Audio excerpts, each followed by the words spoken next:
Hello and welcome to the Myositis Association's Ask the Doc webinar series. My name is Rachel Bromley and I am TMA Senior Manager of Patient Education Support and Advocacy. Before we get started, some housekeeping notes. This webinar is being recorded and will be available on TMA's YouTube channel. Search for the Myositis Association on the YouTube website and you'll find us. If you subscribe, you can sign up for notifications to let you know instantly when we upload a new video. Also, TMA is excited to announce that right now until noon tomorrow, we have a giving challenge underway. Please visit givingchallenge.org and make a donation to TMA. Your generous gift will be multiplied to help TMA provide information, support, advocacy, connectivity, and research to support those affected by myositis. Please tell your friends to join us in making a significant impact. And now back to our regularly scheduled programming. We understand that it can be frustrating to wait until your next medical appointment for answers to your myositis questions, and that many doctors lack experience in treating rare diseases. The goal of hosting this program is to give the myositis community access to leading global experts on myositis. So it is my honor to share that today we are speaking with Dr. Victoria Werth. Dr. Werth is Professor of Dermatology and Medicine at the University of Pennsylvania School of Medicine and Chief of the Division of Dermatology at the Philadelphia Veterans Administration Hospital. She has a longstanding interest in clinical and translational research pertaining to cutaneous dermatomyositis. Dr. Werth is a member of the TMA Medical Advisory Board. Dr. Werth, welcome and thank you for being here. And if you have a question for Dr. Werth, please type it in the Q&A box at the bottom of your screen.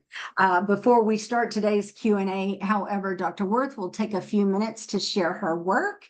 So Dr. Werth, welcome. Thank you so much. It's great to be here. And I hope you can see my slides. Yes. Okay, that's a good sign. All right, so we're going to talk a little bit about skin changes in dermatomyositis. And I want to first start by saying that I've been involved with many different aspects of the myositis community, and we have both professional groups that get together. We just had a wonderful global myositis meeting that was held in Pittsburgh. There are a lot of ongoing clinical trials. I'm involved with some of them. There's a translational research that I'm involved with related to studying the mechanisms in the context of clinical trials, and as well as basic science looking at what's causing dermato from the standpoint of inflammation in the skin. So some of the trials we're involved with, we did the trial on linabacim. I'm not going to go into too much detail about that, but it's a cannabinoid 2 agonist, receptor agonist, and we have some very interesting data with that. There was a site for a TYK2 inhibitor trial that's ongoing. We're also involved with a sub-Q IVIG as an alternative to intravenous IVIG, but they're both also frequently used, as you will we can discuss in dermatomyositis and even for the skin part of dermato. Now, this slide is just really to make the point that whether you have muscle or don't have muscle, the skin findings are exactly the same. So, for instance, let's just say erythema over the joints on the hands, which is common, is present in 90% of all patients with dermato, but in 89% with classic, meaning muscle and skin, and 90% with clinically amyopathic, meaning really skin predominant. So in other words, these are really very similar findings, but one gets muscle, one does not. And these are the kinds of findings that we sometimes see with erythema involving the nasolabial fold, and here on the via the neck, extensor arms. Now, this is worse than most people, so please don't think you're going to have this happen to you, but it is a good reason to have sunscreen and sun avoidance. This is a Shaw sign, so meaning it's like as if you were wearing a shawl on the upper back and on the neck, and often the scalp is a very tough area. You can get ulcers, you can get scaling on the hands. That's not uncommon. This is looking at the kind of goiterns that we see with erythema over joints and also around the hair, the nail fold and on the elbows. And we know that people who have dermatomyositis, which is the brown here, have not a good quality of life. This is looking at different parts of quality of life And you can see there's symptoms, emotions, and functioning, parts of quality of life. And emotions are really the worst, and I think it's pretty clear why. And it's also a very high score, which is not good relative to some other skin diseases. So we know that the skin part of dermato has a huge impact on people, and that's why we're having this discussion today. People also worry about hair loss in dermatomyositis, and we've done a study recently where we looked at how often this is a problem for people and how often they're thinking about it. And you can see that people worry about their hair loss. Actually about 30% of people all the time are worried about this, but it's often a problem, sometimes a problem for other people. So we know that this is a concern that people have, and we can discuss about that as well. And so also being worried about going outside. We're getting into the spring and summer, thankfully, finally. But again, a lot of people, 30%, are worried about going outside all the time. And often is not unusual, and then sometimes. So we have to learn how to deal with the sun. This is what happens, what people are feeling with their skin. And this was, one of them is itchiness is very common. You can see over half of people are complaining about itchiness when they have dermato. Pain and uncomfortableness, and then you can see the pink red rashes, hair loss, and burning hot skin. Those seem to be the top things, but we recently really did some qualitative work to understand what was bothering people the most. We've developed an outcome measure called the CDASI, and that's being used in different clinical trials now to look at the skin specifically in terms of the activity and then also the damage to the skin. And I'm sure you'll have questions about that. But what that allows us to do is to get a total activity score and a total damage score. And so we can see if we have a medication that's working, we can actually document it with this instrument. And we've spent a lot of time validating it in many different ways. And sometimes many of you probably have had a skin biopsy. This is a nice way of looking for changes in the skin. And we've done a lot of work looking at the types of cells and pathways that are activated in the skin, which could be a help in understanding what kinds of therapies to think about. I will say people have a hard time often getting a diagnosis. Over half our patients are thought to have lupus instead of dermato early on in their disease because they meet the lupus criteria. And so it really requires not just looking at the pathology, but looking at the person. And that's something that it's been, I know for many people, a huge issue. And so here you can see that 44% of the people that I see with dermato have been called something else. And the something else can be lupus, undifferentiated connective tissue disease, not diagnosed, or something else, that psoriasis, eczema. So this is a problem for many people. And we now know that there are 3 variables that will allow you to be, if you have 2 of these, to be said that you have dermatomyositis. In the past, if you only had skin, they weren't in the criteria, and so people couldn't get diagnosed. And we're working now to try to even improve on the skin variables a little further, since we're still missing about 25% of people who, with these new criteria, if you have 2 out of 3 of these, that's great. But if you don't, which is true about over 25% of the time, again, it may be hard to have these criteria work. Now, I want to also talk a little bit about some of the work we've been doing with herbal supplements. And this is, I think, something really important for the dermatomyositis community. And so the reason I'm bringing it up is because we know that there are certain herbs that stimulate the immune cells. And we've now done a lot of studies in my lab to look at the effects of spirulina on people's cells. And so when you take spirulina and you dissolve it and you growing cells in the lab, you actually stimulate the cells to make a lot of the proteins that stimulate the immune system. And so if you're taking any of these things on this list, probably don't do that.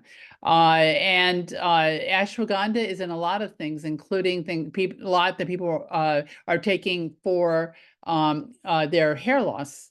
And that brings me here to the fact that dermato patients are much more likely to be using these immunostimulatory herbs than other people. And it seems to be associated with exacerbations in some people, not in everybody. But if you're genetically predisposed, probably these things are not going to be good for you if you have dermatomyositis. Same thing happened a little bit with the vaccine. A little bit of people in our practice were exacerbating within about 2 weeks, usually, of getting the vaccine, usually mild, and it's settled down. But it's just something to be aware of. And other vaccines can do this too, but you should still get your vaccines as long as you haven't had a major problem with the ones that you've been getting. Now, I just want to end with talking a little bit about treatment. So you may have some questions about sunscreen. It has to be an SPF 70 or higher because the sun in people who have dermato very often, the lower sunscreens that work to prevent skin cancer are not going to be enough to prevent breaking out in the skin when you have dermato. So 70 or higher is a good thing. Topical steroids are good for the scalp and for the itching, also for the skin. Intralesional steroids, topical, there are a lot of different things to try. People often get onto antimalarials, which are something else that can be helpful for skin. We usually start with hydroxychloroquine. And if we do that, you have to know you could get a rash and you have to stop, but otherwise it can be very helpful. And so but many people don't respond, and sometimes we can add another antimalarial called quinacrine. But as I said, people get these reactions, and so it's a problem. And a lot of patients require immunosuppressives or IVIG, and most often it's going to be methotrexate or mycophenolate for the immunosuppressive. And I'm sure you may have some questions about that. So these are the second-line therapies, and steroids, we try to avoid if we can. Sometimes someone has to go on it while you're waiting for something else to work. IVIG, there's now really nice data showing that it's helpful for muscle and skin. There's really not a controlled trial yet for tofacitinib. And then rituximab is another trial that, sometimes for refractory muscle, people may end up getting that, or for lung disease. And this is a study showing IVIG actually worked. Here's the red line of people who got it and they got better relative to the placebo. So we know for some people that this is a good way to cool off the disease or maybe even maintain it if they can't take other medications. And I want to just end in a hopeful note because there are many experimental therapies in the pipeline, and we've been involved with a number of these different trials. There's going to be data coming out on anti-interferon beta. That trial is a phase 2 was completed. There's an ongoing phase 3, very helpful for muscle and skin patients in the phase 2 trial. So, and this is a once a month, infusion, but one infusion. So that'll be really interesting. There's a sub-Q IVIG study ongoing. There's a TYK2 inhibitor study that, is a little bit like the tofacitinib, and we'll see how that one works. And so I just wanted to give you a little bit of an overview of some of the work that we're doing and really the hopeful feeling that I have about what's happening in the field. And so I think with that, I'm going to stop sharing and try to answer some of your questions. Perfect. Thank you so much. Let's go ahead and go into the Q&A. We have some questions coming in live, and then we also have some questions here that were submitted when people registered. So we will get to both of those. And also, if you'd like to talk to each other in the chat, you're more than welcome to. And we also kind of like to know where you are tuning in from. I'm in Columbia, Maryland, and I'd like to know where you are. You can just pop that in the chat, and let's get to these questions.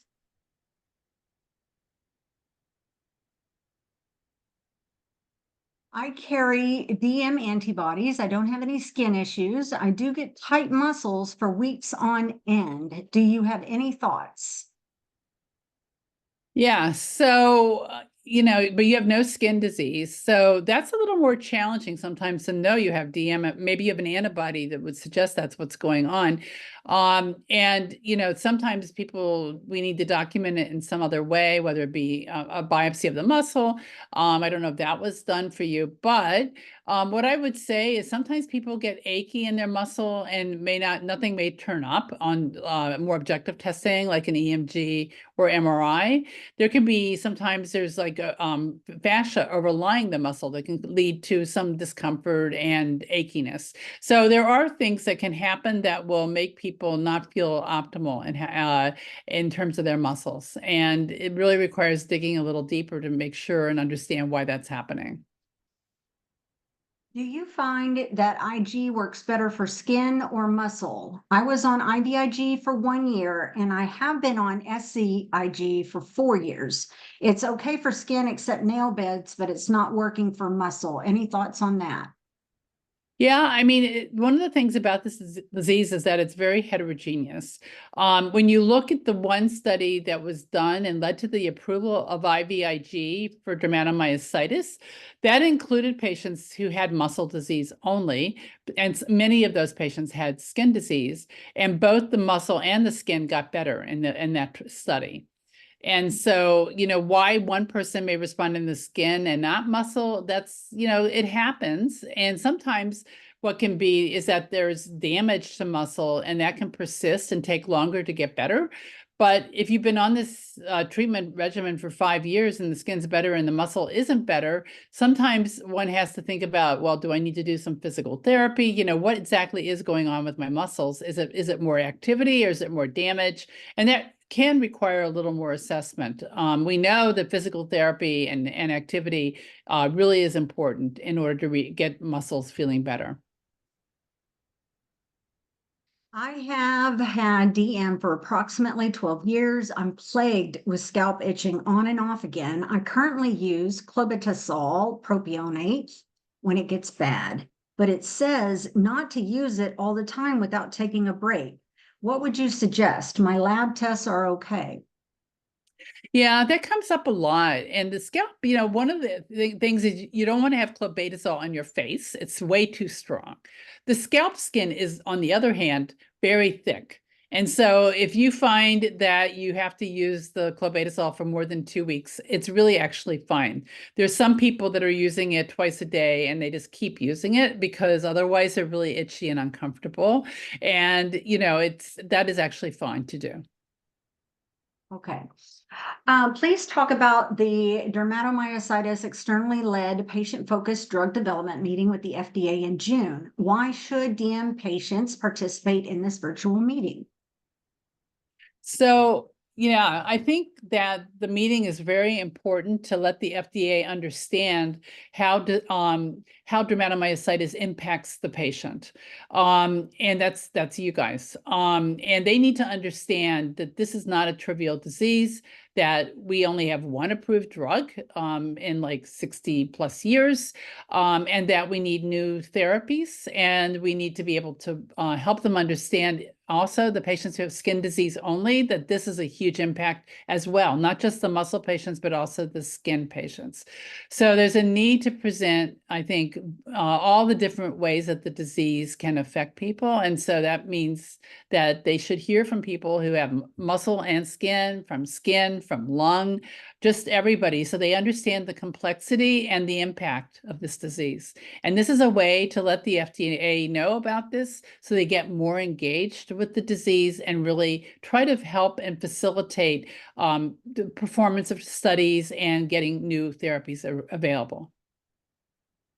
Yes, and I wanted to make sure that everyone knew that there's a community orientation webinar on April 17th that will outline everything you need to know about how to participate in this very important meeting. And you can find information on our website, myositis.org, and go to our event calendar to April 17th and register there. And there's also likely a link in the chat to more information. Okay, so this person wanted to, they got what you were saying about the supplements and they are going to avoid those supplements, but they want to know, is it okay to take regular vitamins? So one of the things that you need to do is learn to read the back of anything that you're taking in as regular vitamins, because what's been happening is that they're slipping in these stimulatory herbs into things that we don't even think of as a problem. I'll give you an example. With melatonin, they're putting ashwagandha in some parts of melatonin. You have to read the label. Robitussin, they're putting immunostimulatory elderberry in some Robitussin. And so if you don't look, you're going to be, you may be very surprised by what you find. So taking any, and the other thing I will say is there's a lot of medicines that are not well defined. It's like proprietary, or you can't find out. I would say you should avoid those things because we just don't know what's in them. Thank you. How do I sign up to participate in the experimental therapies you talked about? So the thing that you have to, there's many different trials right now going on. Unfortunately, none of them are directed at skin patients other than the one that's finished recruiting for sub-Q IVIG. And that's really unfortunate because, as we know, skin patients have a huge issue. And that's something that needs to be very seriously discussed with the FDA, the impact of the disease. If you happen to have muscle disease and you're weak, then what you can do is there's, if you go online, there's something called trial.gov, and you can actually find trials that are ongoing, and they usually will list where the centers are, and that would be a place to contact if they're in your community. Sometimes it's a little bit challenging if it's far away to be part of a trial because, you know, you have to do more frequent visits. But what you can do is start by talking to a major medical center near you, where they might have either dermatology or rheumatology specializing in myositis, and that would be a good place to find out what trials they're participating in. What proportion of DM patients are able to get what can be described as well controlled? So, okay, so well controlled is often in the eyes of the beholder, and some people can have, you know, a fair amount of disease and be okay, and other people have a little disease and they're very miserable. I do have some patients, I would not say it's the majority of them, who we are able to get off all medication and go into remission. But I do think we're going to, so that's not everybody. And I think of this more for most people as a chronic disease that we can control, but we have to stay on medicine in order to do that. And what we want to do is find safe medicine. So you don't want to be on steroids for 10 years at a high dose. That's not safe. But I think we're going to get to a point where we're going to have more effective therapies that will put people into remission. And they may have to stay on the therapies, but it's going to work. And we're going to be in a better place when these trials are finished and we can find the right trials. But we have to involve the skin patients also, because otherwise, if the approval is for muscle patients, the insurance companies can potentially say, well, we're not going to give it to people who only have skin disease. So we have to really advocate for the skin part of this disease. Thank you. And you mentioned remission. What is your definition of remission? Well, remission means different things. Remission would mean having low disease activity, and it can be either on a low amount of therapy or off therapy. And so, you know, they're usually for chronic diseases, the definition of remission is a little bit more complex because you may not get off all medicines and you may not totally get rid of your disease, but it may be at a level of activity that's manageable and doesn't interfere with your day-to-day life. This person didn't hear your whole answer about sore muscles, but they were concerned, can having an MRI make the muscles sore or cause any muscle or bone, spine disc damage? Is it doing anything to the body? If muscles are already weak, is there more of a chance to damage any structure from an MRI? That's a really good question. MRI does not damage the muscle. It detects if there's muscle inflammation. So it's an imaging modality. It's not even it's not a X-ray. You can't have that done necessarily if you have metal, and there are things that you have to make sure you don't have in order to get an MRI, but it does not damage the muscle. In regards to these supplements we should be avoiding, how would our bodies respond? What would the reaction be like? Is it immediate or does it develop over time? So that's a great question, and it's very hard to prove sometimes that it is an herbal induced kind of issue. But we've had a number of patients who developed their disease sometimes within, you know, days to weeks of starting an immunostimulatory herbal medication. And then the link seems, you know, fairly clear. Other times it's not so clear. And so, you know, I would say the easier thing is just to steer clear of taking something that may actually aggravate you. We did get a question and I can answer this one. How do I find a dermatologist that knows about DM? You can go to myositis.org, patient support, find a doc, and you can type in how far you're willing to go, that you have DM, and your zip code. If one of my colleagues could put that link in chat, that would be amazing. Oh, there it is. Thank you, Linda. My skin and muscles are improving, but the fatigue still is a huge issue for me. Is there anything that can help specifically with fatigue? Yeah, I will say that's one thing that sometimes the hydroxychloroquine can do is it can help fatigue. I think that right now, sometimes that's what persists when everything else is getting better. And maybe some of these newer therapies that are blocking the inflammatory cytokines that are probably having some impact on causing fatigue. It may well be that some of these newer approaches are going to be very helpful for fatigue, but it's too early to know that. So I think the main thing might be to consider, hydroxychloroquine and realize that this is part of the disease process. Okay, this person has autoantibodies, MDA5 positive and JO1 positive. Is that already enough for a diagnosis? They have joint and muscle pain. It's lasted more than a year. They're only taking meloxicam. Yeah.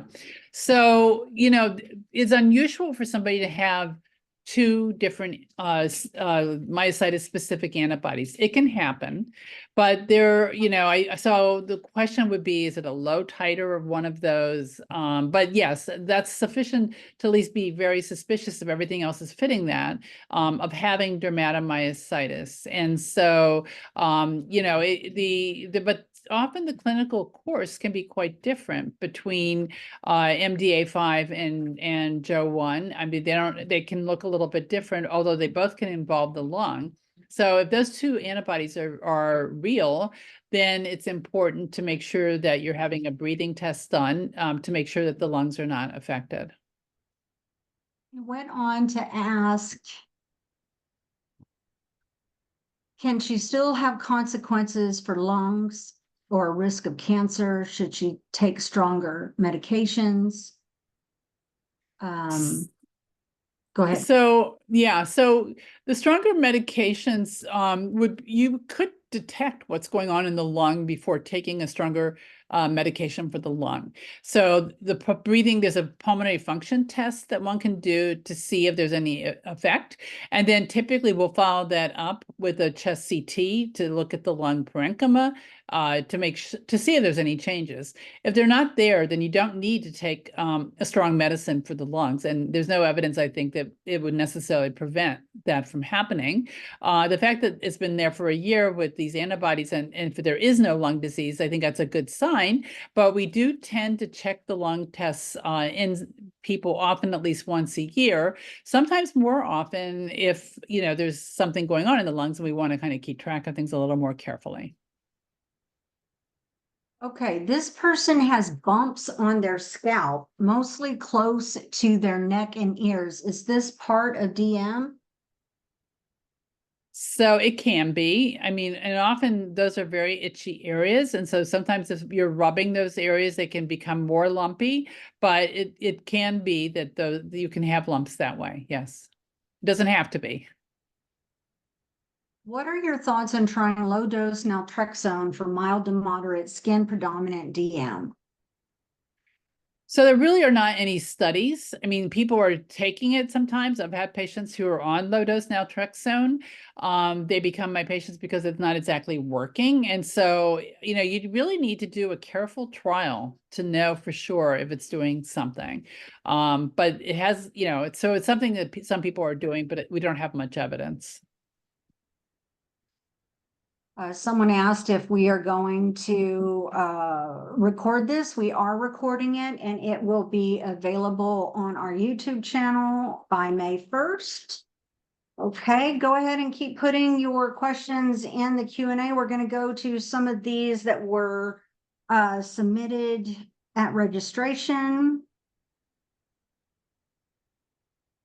I have been taking several different drugs to treat DM for the last year under my rheumatologist care, and I'm not feeling relief from muscle atrophy, psoriasis, rash, itchy, swollen face, and numb hands. Suggestions would be appreciated. So, I'd have to, I don't want to necessarily get into too much, but a lot of people, first off, it's probably not psoriasis if you have dermatomyositis, although there are some people who do have dermatomyositis and psoriasis, but you can have something that to you might look like psoriasis, but might actually be dermatomyositis. And I will tell you, it can be very, very frustrating because the first therapies that you take, or even the second or third, may not work. And so it's not necessarily a rheumatologist's fault. It's just a matter of one has to try something else to see if it's going to work. And if you're really having a lot of difficulty, then, maybe you would be a good candidate for one of these ongoing studies. Okay, I am just looking through the chat to make sure I didn't miss anything. Someone has asked about tests. Should you get a CT scan once a year, or is there any other tests that you suggest DM patients do regularly? So it sort of depends on what the reason is. If you're worried about lungs, we usually would get a screening test. Usually we get pulmonary function tests initially. And then if there's evidence of lung involvement, we'll get what we call high resolution CT so we can look at the lungs carefully. And so usually what happens is we follow people with pulmonary function tests, but if they're not doing well or changing, then that would be a time that we might consider getting another chest CT, but they're not done on a regular basis every year. We do a screening CT often, or you can even have a PET scan to look for in certain people who are high risk of if there were an underlying malignancy. That's usually done initially, and then potentially every year for 2 or 3 years. It turns out that after 2 or 3 years, the risk of an underlying malignancy in people who are older, it's said over 40, but even older than that, probably for most people, you would do the screening, and then after that, the chance of having anything at all really goes away after 2 or 3 years. The risk becomes very similar to what it would be in the general population. Why is the entire layer of skin on my upper body drying up and flaking off like a snake shedding its skin? And what can I do about it? Right. So if it's due to dermatomyositis, then usually what you have to do, if it's a large area of skin, then you have to think about what to do systemically. What other therapy can I take? What do I need to do? And we kind of went through some of the therapies. If it's a skin only kind of situation, you might think about hydroxychloroquine. You would want to think about, if that doesn't work, methotrexate or mycophenolate, which are immunosuppressives. And if it's really bad, you think about something like IVIG. Some people are using off-label things like tofacitinib or Rinvoq, but again, those are sort of off-label, and it's hard to get insurance companies to pay, and we don't have a lot of data yet about its use.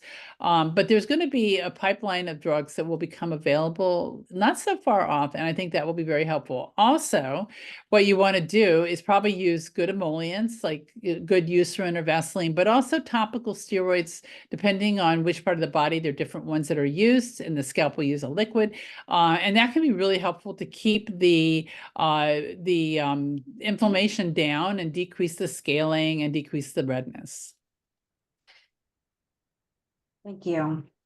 This person has serious health issues with one of their myopathies is DM, and they don't know what works best. They also found out that they have a body skin nerve disorder that makes their body have terrible, painful, open and closed sores. Any advice? I mean, there probably would have to be a little more understanding. I mean, people can get blisters or erosions even in dermatomyositis. What happens is there's inflammation at the junction between the top layer of skin and the second layer, and sometimes the skin can erode or crust, and that can be a problem. You'd want to make sure that you know that this is really part of your dermato and not something else, that there's not an infection. And with the muscle, I mean, I think that again, we need better treatments, but there are pretty systematic ways to approach treating the muscle disease. And we've gone over some of them early on. Sometimes people have to go on prednisone, and then we try to use steroid-sparing agents so we can get people off prednisone because of the side effect profile, which is not so great for prednisone. This person carries the DM antibodies, and they often experience tight muscles and pain that will last for weeks. Their rheumatologist says it isn't the DM because the tightness and pain goes away. Can you offer any insight? So, it's a little along the lines of what we talked about before, that you can get fascial involvement that can make your muscles feel tight, but you may not actually see it on scanning. In addition, for some people, if you exercise or do more things when your disease is not well controlled, it can aggravate and then get better. So I don't know that it really depends a little bit on the situation. I also say that there are people who clearly have muscle disease, and it's hard to prove it. Their EMGs are normal, their muscle enzymes are normal, and maybe we don't find anything on MRI, but they really have proximal muscle weakness. And so, it can be very tricky to know for sure what's going on. But the going and coming part of it would be a little bit unusual. But I would say, not especially if somehow there's been some trigger to make things worse, that could happen. Is the heliotrope rash enough for me to be concerned for DM? Both times I developed this rash was after spending the previous day in the sun. The rash settled out and is just a pink discoloration on my eyelids now. I also had the same rash appear on my neck at the time of the eyelid rash. Right. Well, I mean, in that situation, you obviously want to avoid the sun. You want to, look for any other symptoms that develop, whether it be, anything lung-wise or like a cough or a shortness of breath. And, the other thing is that if the rash comes and stays, that would be worth doing a skin biopsy to see whether or not one can see the changes that you see in dermatomyositis and make the diagnosis.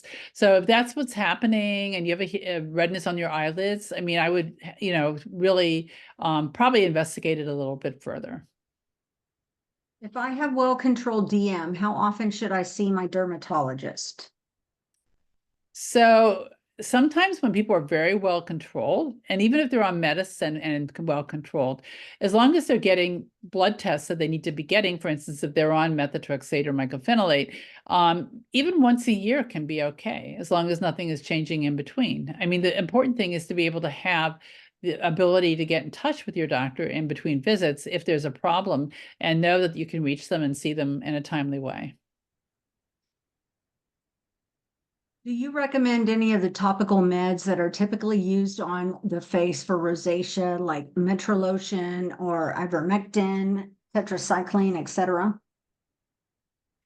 So tetracycline can cause some photosensitivity, and dermato is a photosensitive condition.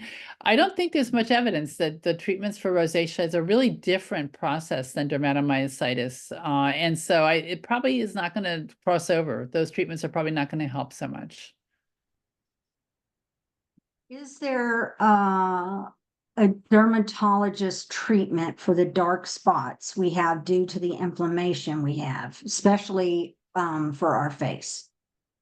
Right. So especially in people who have darker skin, it's not unusual that when the inflammation goes away, or even while it's ongoing, that the skin can get dark. And the main thing to do there is to protect your skin from the sun. And because once the skin is darker, the sun will make it even more dark. And then to treat any underlying inflammation. What we do know from some of the studies that we've done is that actually the damage, which I call the pigmentation, is like a little bit like a damage, but it gets better. If the disease is controlled and you're not in the sun, I've seen it really lighten up. I mean, not in every single person, but it can really get much lighter.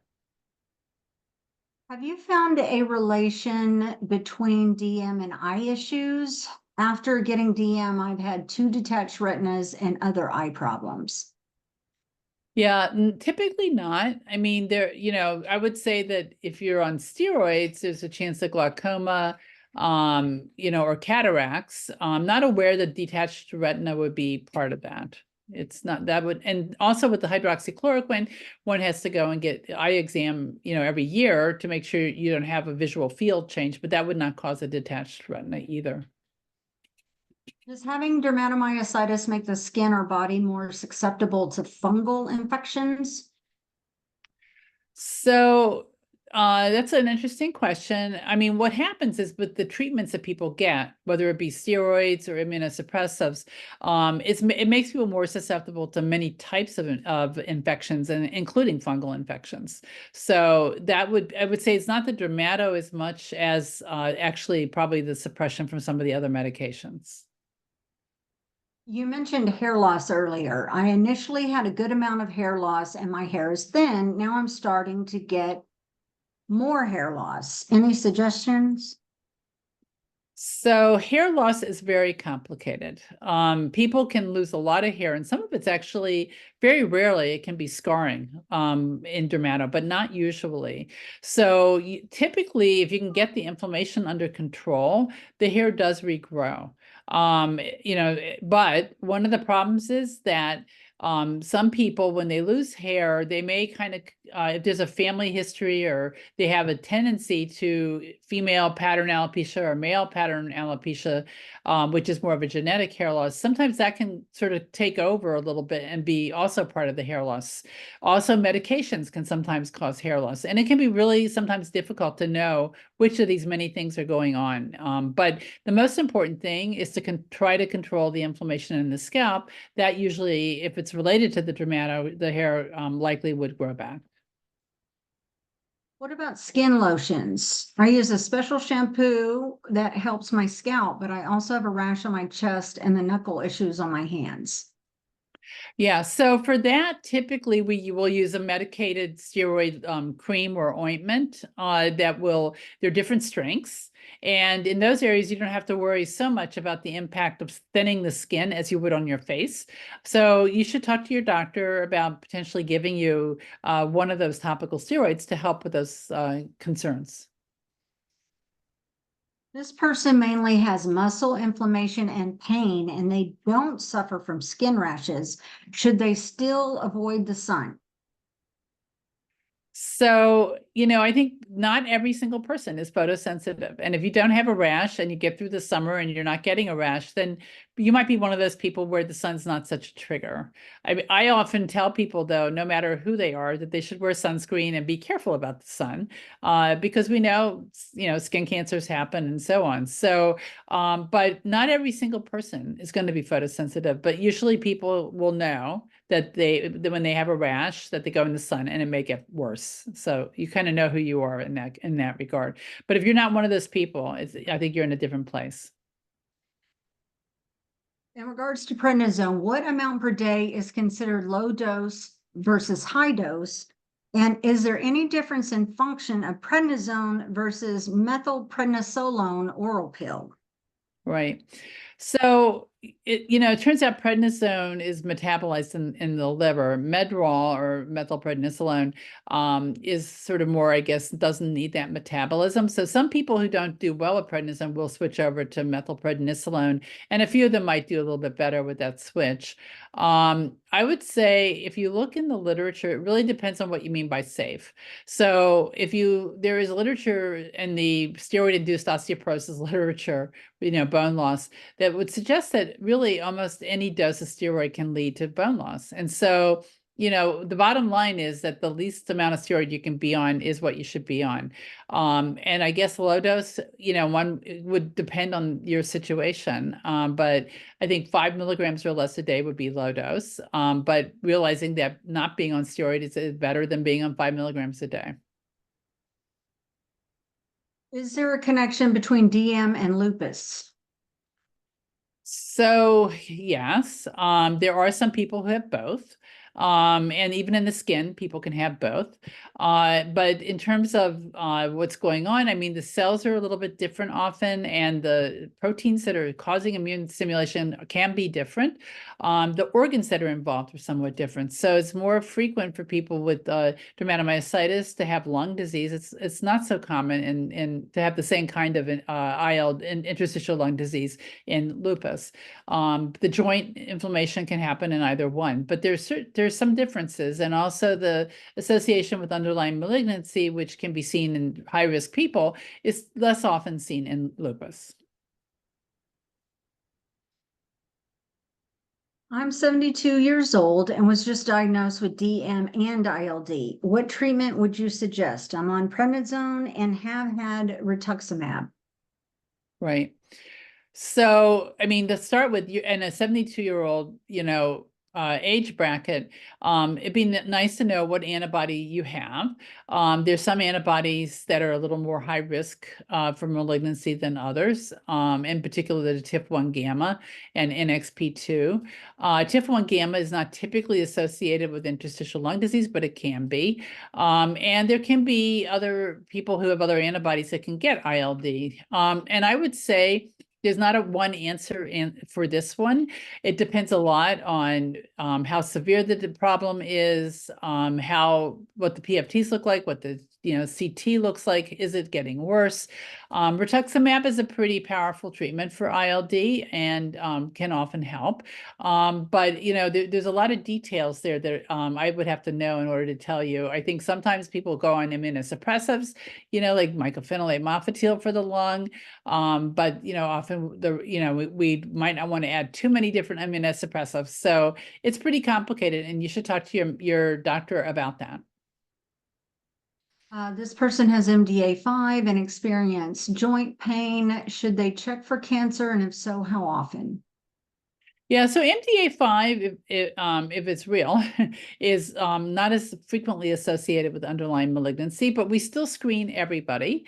And depending on the age and risk factors, there was just a paper published about, what constitutes high risk, and it's linked to age and family history and many other aspects. And so depending on one's risk, then one would get baseline screening, and that might vary depending on the situation. And then, we often recommend getting the routine things. So you're supposed to get a mammogram, every year or so, a colonoscopy. Men should, make sure they don't have prostate problems and get a PSA. And so there's certain routine screening that we totally recommend, pap smears for people, and independent of, and that should go on whether you've had your disease for 2 years or 10 years. But the screening part is in the first 2 or 3 years. And in high risk people, we might actually screen with some kind of scanning, maybe once a year for 2 to 3 years. As an aside, you said that MDA5, if it's real, could you elaborate on that? Yeah. So the labs are not very well standardized in the US. There's a lot of variation from lab to lab. And so, we might find one antibody in one lab and we send the blood to another lab and they may not agree because the techniques are different, and we don't have good standardization. So I think it's just important to realize that, you may get confused, and I'm sure there are people that are listening that have had that happen to them. And so MDA5 is one of those antibodies that, they may pop up in a low titer in an ELISA test, but not be real. And there might be other testing that would have to be done to try to make more sure that that's what's going on. Okay. Are scabs on the scalp part of DM, or is it caused by the scratching, which I try not to do? Right. Well, I mean, usually you can have red scaly lesions on the scalp, but are very, very itchy. People have trouble, sleeping. It's very disturbing. And so you may be scratching in your sleep and not know it. But I think also the disease itself, you can get some crusting. But if you think, that you might be scratching at night, you could try taking an antihistamine or something for itch, and then maybe wearing gloves so that you can't scratch your scalp, although you may want to, and at night. But it's really hard to say for sure. It could be one or the other of those. What percentage of DM patients have zero antibodies on the Mayo panel? Oh, that's a great question. So I don't think we 100% know that because, again, every lab is different. I can tell you, though, that I have quite a number of patients, especially those with amyopathic dermato, that do not have antibodies. And so I always warn you that if you have a positive antibody and it's been validated, then that's great, and it goes along with what we already know about your dermato, but it only helps if it's positive. There are many people with dermato who don't have positive antibodies, and not having an antibody doesn't mean you don't have dermato. So it's really important to have that perspective. So we order it, but warn people if it's negative, it doesn't necessarily tell you anything. How often do you see patients who have complaints of muscle weakness and pain, but no elevated CK or other inflammatory indicators?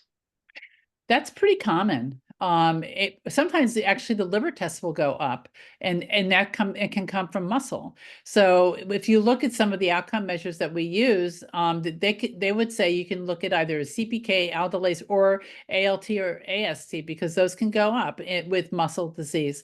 But I have many patients who don't have elevations, but then if you look with EMGs or MRI, there's abnormalities. So it's not a very sensitive test for this particular problem. Are there any new treatments on the horizon for patients with mild to moderate skin predominant disease who need something more than Plaquenil, but would like to avoid strong immunosuppressants? What are your thoughts on low dose naltrexone? Right. So I have patients who are doing that, and I don't know that they feel like it's been helpful. That's why they're coming in. But I think you're right. Everybody wants to take something that will be not an immunosuppressive. It's kind of to a lot of people very scary to do that, but I wouldn't be that scared. We have so many people who take them and do really well. But I think that's one of the things that we're trying to do is find better treatments. And we found that I was alluding to the linaprazan trial that we did, the phase 2, it was in skin patients only. It worked really well. And it worked for those same patients in the phase 3, but didn't work in the muscle patients, which is also really interesting. So there may be some differences there. And unfortunately, because of a number of reasons, including FDA, because the outcome was a muscle outcome, it has meant that it's kind of made development of linaprazan for the skin patients pretty difficult. Back to prednisone and osteoporosis. Can doing a prednisone taper for 2 to 3 weeks cause bone damage, or does it take longer? Is there any way to keep the osteo from happening as much? So 2 or 3 weeks is pretty short. And for younger people, the bone can actually get better and regrow bone. And I think it's really more the long-term use that we worry about, although I must say that much of the bone loss is in the first 6 months. So if it's 2 or 3 weeks and it's a taper thing, then it's not such a big deal. But there's now medications that will help slow bone loss. And so if you're going to be on steroids for more than 2 or 3 weeks, I think it's really good to think about getting a DEXA scan, finding out what your bone density is, and taking that up with your doctor, whether you should be on some kind of prevention of osteoporosis with the medications that are there, and also taking calcium vitamin D, which is also really something we recommend. Have your patients tried Rinvoq? Has it been helpful to control rashes? And is there any research around it? So that's a JAK inhibitor. It's similar to tofacitinib. Really, the only JAK inhibitor trial that's been done is a 10-patient open-label trial. So in patients who were mostly skin patients, I would say there are some people who get better with JAK inhibitors. There are lots of patients who also don't get better. So I think that we need to do trials to better understand if it's helpful and who it might be helpful in. It's still pretty early days for that, and hopefully we'll get more data. Is a muscle biopsy the only definitive test for DM? So if you have the skin findings of DM, and I would recommend getting a skin biopsy am doing clinical path correlation, looking at the skin biopsy in the skin. We don't really recommend a muscle biopsy unless the problem is predominantly muscle disease like polymyositis, or where there's not really anything in the skin. What we do is if somebody's weak and they have evidence of muscle disease, we document it with either EMGs or a CP or an MRI, usually of that muscle. And then if it's abnormal, then we treat and diagnose with DM. So not everybody needs a muscle biopsy. How do you recommend that we stay informed as patients about our disease? It's just a lot to stay on top of. Well, I think that's why you're on tonight. The Myositis Association does a really great job. They have an annual conference that I think is really informative. And I think it's really important to be engaged with patient support group that will keep you up to date with the latest developments. Okay. Let me see. It looks like we might have. Oh, here we go. Have you found climate to be a factor in skin flares? So when it's hot or, a lot of sunlight, then yes, definitely is associated with flaring. And in terms, so if, people who live in hot climates, I think have a much harder time. They have to really be careful. But that would be the main things. Are there other long-term pain control strategies other than Tylenol and Mobit? I am no longer taking steroids for the past 5 months, and I'm looking for other options for muscle and joint pain with or without activities. So I'd have to know more about the muscle pain, because if there's still inflammation there, and you still have some inflammation in the muscle, then potentially there needs to be some thought about how to treat that somewhat differently, potentially with an immunosuppressive. It really just depends on the situation. And for the joints, I mean, I think that non-steroidals can be helpful. Sometimes Plaquenil can help joints. It's pretty good for inflammatory arthritis. So it depends a lot on what the cause is of the arthritis as to whether it's going to be helpful or not. And also, if you end up on an immunosuppressive for the muscle, like a methotrexate, it will likely help your joints as well. We only have time for one more question. And this person has been on hydroxychloroquine for several years, and their mechanics hands have cleared up. They see their eye doctor once a year, and everything has been fine so far. How do I determine how long I can continue to use this medication? Right. So a little bit depends on how, if it's just the hand papules and nowhere else, the question might be, do you actually need to stay on it at all? However, if the determination is that you do need to stay on it, because if you say you try to taper it a little bit or to a lower dose, you start to break out again, then maybe that's not an option. There are patients with lupus that are on antimalarials for many decades, and the risk is only after about 10 years of, and then with these visual fields, if you do them once a year, you can pick up on changes before it becomes a problem in terms of vision. And the risk of having eye problems is pretty low. So it's just a matter of being followed, regularly once a year. And many people do have no trouble at all. Well, thank you so much, Dr. Werth. We really appreciate you taking the time and all the critical work you do for the myositis community. Thank you. All right. It's great talking to you. Yes. One moment. I have a few more announcements for everybody. All right. This Thursday, April 11th, is our next TMA Meet and Greet Leadership Series webinar with the chair of our Medical Advisory Board, Dr. Namita Goyal. TMI also invites you to participate in the MSU-led TMA-supported community orientation webinar on April 17th to learn how to participate in the very first adult DM externally led patient-focused drug development session. And on April 18th, we will have a webinar preparing you to raise awareness for Myositis Awareness Month in May while still preserving your energy. You may register for these events on our website, myositis.org for TMA. I am Rachel Bromley. Good night.